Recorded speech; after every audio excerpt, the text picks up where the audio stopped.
Well, welcome to the 700 Club. A new conflict is brewing in the Middle East, and U.S. forces are in the middle. Turkey appears to be preparing for a ground invasion of northern Syria. The territory at risk is a region defended by Syrian forces supported by U.S. troops. An invasion could force hundreds of thousands to flee Syria, as well as put further strain on the NATO alliance. Chris Mitchell explains. For weeks, Turkey has been shelling towns and villages in northeast Syria. Zani and Çınar Bakır live on the border in the strategic Syrian town of Kobani. Exactly in 19 November, the bombing began. The bombing was very strong. We were very scared. It was really devastated in northeast Syria with over 28 people killed, 14 of those civilians. They've hit schools, they've hit hospitals, they've hit grain silos, an IDP camp, water facilities, oil facilities. So really all the important infrastructure for civilians has been destroyed. It's unbelievable that it's been so terrible. Turkish President Recep Tayyip Erdogan blames Syrian defense forces for a recent bombing in Istanbul and is using it to justify the military campaign. We've been on top of the terrorists for the past few days with our planes, artillery, and drones. Know that as soon as possible, we will root out all of them together with our tanks, soldiers, and our friends who walk and will walk this road with us. Dave Eubank of the Free Burma Rangers is among those on the front line. It sounds like that was a pretext for this new onslaught into northeast Syria. So we saw all this happening, and then behind that came the threat of a land invasion. As they said, clean out the enemy, clean out the Kurds. Mayenza says given this geopolitical crisis, the U.S. could play a key role. Of course, Turkey is important because of the NATO alliance and what's going on in the Ukraine. So this is a really delicate situation for the U.S. government, but nevertheless, they have the tools to push back an invasion, and they should. The possible invasion puts a growing, vibrant new democracy at risk. It's known as the Autonomous Administration of Northeast Syria. It's remarkable. They've created this society that respects one another, even with deep ideological differences. And I think that's super important to understand. This isn't a secular society. They're very religious, but they accept one another. They really live among each other with this remarkable religious freedom culture. The Syrian Defense Forces is backed by the U.S. and serves as the young democracy's military arm. 900 U.S. soldiers work alongside the SDF. Our presence keeps Turks from completely invading, Iranians from attacking. It holds Assad back a little bit and helps keep ISIS tamped down. So the U.S. has a very important role diplomatically with the surrounding countries, especially Turkey, to find compromises between the SDF and the Turks, which I think is possible. Mayenza sees the devastating consequences coming from any Turkish invasion. We know if Turkey invades Kobani, they're going to decimate the people, torture, kill, rape, and commit atrocities, especially targeting the vibrant group of religious converts there. Meanwhile, as Christmas approaches, Zani and Çınar in Kobani are holding on to hope and their faith. We just save ourselves in God's hands. So we, like another people here, hug their children and cry and pray. God, we just need the peace here. Zani and Çınar are not the only ones in harm's way. Hundreds of thousands of Christians, Kurds, Arabs, Yazidis, and other groups in northeast Syria would have to flee if Turkey invades. Gordon? Well, Chris, what's the risk here? It looks like the U.S. and Turkey could actually get into a fighting war. What would that mean for NATO? What would that mean for the region?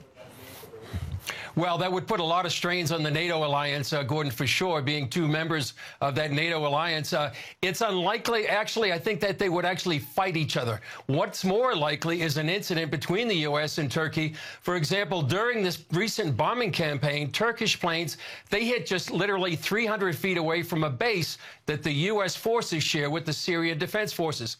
So if Turkey ever hits those U.S. forces, that would create an international incident between these two NATO allies. And as Dave Eubank said in our report, the U.S. presence really there in northeast Syria is key. Right now, it's holding back not only a possible Turkish invasion, but also the Iranians and other bad actors in the region. But it certainly does create a crisis and a lot of tension between these two NATO allies. Well, it's amazing to me that ISIS is still a threat in the region. What impact could a Turkish invasion have on the fight against ISIS? it could have a huge impact, Gordon, because believe it or not, you know, some people may think the fight against ISIS is over, but it's not. In northeast Syria, the SDF is guarding probably the largest prison of ISIS members and their families, more than 50,000, 53,000 members of ISIS. In fact, in the recent bombing campaigns, some of those ISIS members tried to escape because those Turkish bombs hit very close to there, and it brought some tension within the camp itself.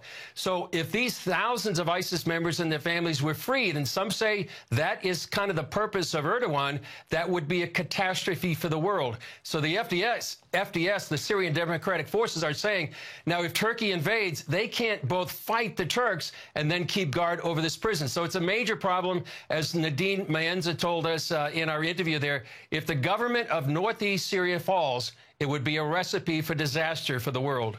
Well, what's Erdogan's strategic interest? Why would Turkey want to do that? Why would they want to invade? Why would they want to free ISIS again? Well, first of all, their pretext is that they have a fight against the PKK, and that is the separatist Kurdish group in the east of Turkey. Now, they're saying, Erdogan is saying that the SDF, and I don't want to get too much alphabet soup here, but the SDF is allied with the PKK. The SDF is just the military arm of this new government. So his goal is actually to come in and wipe out the Kurds. That's his enemy for many times. And so he wants, as he says, he wants this buffer region to protect Turkey from terror attacks like the one in Istanbul. He also doesn't like the fact that there's freedom on his border. This northeast Syrian enclave is really a breath of fresh air in the whole region, Gordon, and this is something that he wants to eradicate. Well, you've been to Kobani. Tell us why that new democracy there that is so unique in the Middle East, particularly for Christians, in an odd way, it reminds me of what Lebanon was back in the 1960s. Exactly. It's an amazing story, Gordon. When we were there, it really was a revelation to us. This new government has representatives from all the groups in the region. That includes Kurds and Arabs, Yazidis, and Christians. I remember talking to one Christian woman who served in the government there, and she said this would never happen if she served under the Assad regime.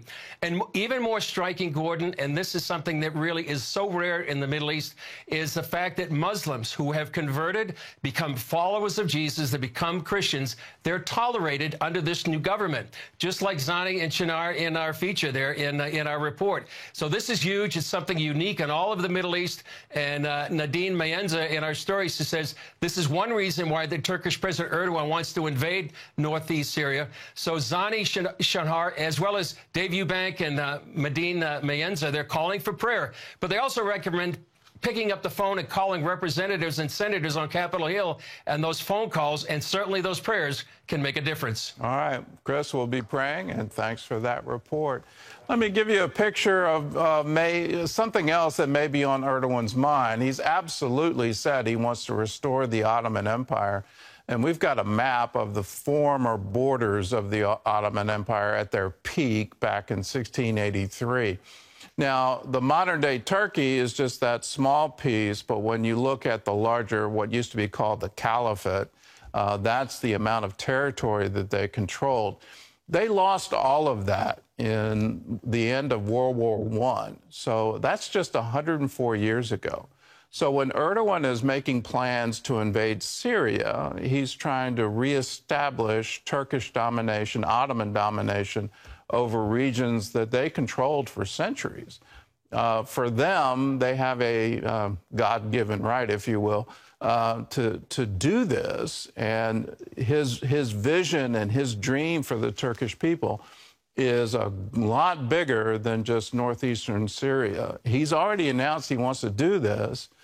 Is the world prepared for, is this just talk, or is he actually going to put military muscle behind it? In the vacuum currently being created, where Russia is weakened because of the war in Ukraine, Russia can't respond. Will the U.S. respond and try to defend Syria? I think that's a no. And where does he go? And would he be emboldened to actually take more territory? Another thing to keep in mind is that these borders, whether you're talking Lebanon, Syria, Iraq, Jordan, all of these borders were mapped out literally by Winston Churchill, famously on a napkin. Syria and Lebanon were given over to French protection after World War I, and Britain got Iraq and Saudi Arabia and Jordan, and what was called the British Mandate over Palestine to create a Jewish state. So all of these things in Middle Eastern history are brand new, and they haven't really adjusted to it or even believed in it. And Turkey still believes that in the Ottoman Empire and that they are rightfully the caliphate over all the region. In other news, amazingly, the World Cup is influencing Chinese opinion. People in China watching World Cup games are saying, well, they don't have masks and they are able to gather. And so now the Chinese government is facing protest, and that's taking an unusual step in response to these protests. John Jessup has that story from our CBN News Bureau in Washington. John? That's right, Gordon. Several cities in China are easing their COVID restrictions after thousands of people in 8 cities across the nation protested China's strict zero COVID policies. Those measures include frequent mass testing, enforced quarantines, and widespread lockdowns. Backing off those restrictions is seen as a major concession by the Communist Party. However, the government is taking a hard line against the protests with increased police presence in cities. They're also randomly searching cell phones for evidence of participation in protests and increasing online censorship. Well, here at home, House Democrats made history by electing New York Congressman Hakeem Jeffries to head their party. Jeffries will be the first African-American to lead a major political party in Congress. He'll take the helm from Nancy Pelosi when the new Congress is sworn in early January. Although since Republicans are taking control of the House, he'll become the minority leader. Massachusetts Representative Catherine Clark will become the Democratic whip, and California Congressman Pete Aguilar of California will be caucus chair. Well, Congress is moving quickly to head off a looming rail strike that could cripple the American economy. Also, Wall Street has closed November with a broad market rally thanks to encouraging news about interest rates. Heather Sells has the latest. Business groups say a national rail strike could cost the U.S. $2 billion a day and freeze rail lines used by almost 7 million people. It is why the House moved quickly on Wednesday to intervene. And that nationwide rail shutdown would be catastrophic. The rail unions threaten to strike as early as next week over issues like paid sick leave. It's why the House stepped in, voting to force both sides to accept a tentative deal reached earlier this fall, which includes more sick days. Now, the president is sending cabinet members to lobby for Senate support right away. He does not support any bill or amendment that will delay getting this bill to his desk by this Saturday. Wall Street was upbeat about the economy Wednesday, but for other reasons. Word from the Federal Reserve Chair on plans to gradually rein in rate hikes. Financial markets rallied in response, along with news that the third quarter gross domestic product was better than expected, growing after 2 periods of contraction. Fed Chair Jerome Powell signaled that the Reserve's next rate increase will be smaller, 0.5 point, after 4 straight 3/4 point hikes. That has resulted in higher rates for mortgage rates, credit cards, and other loans.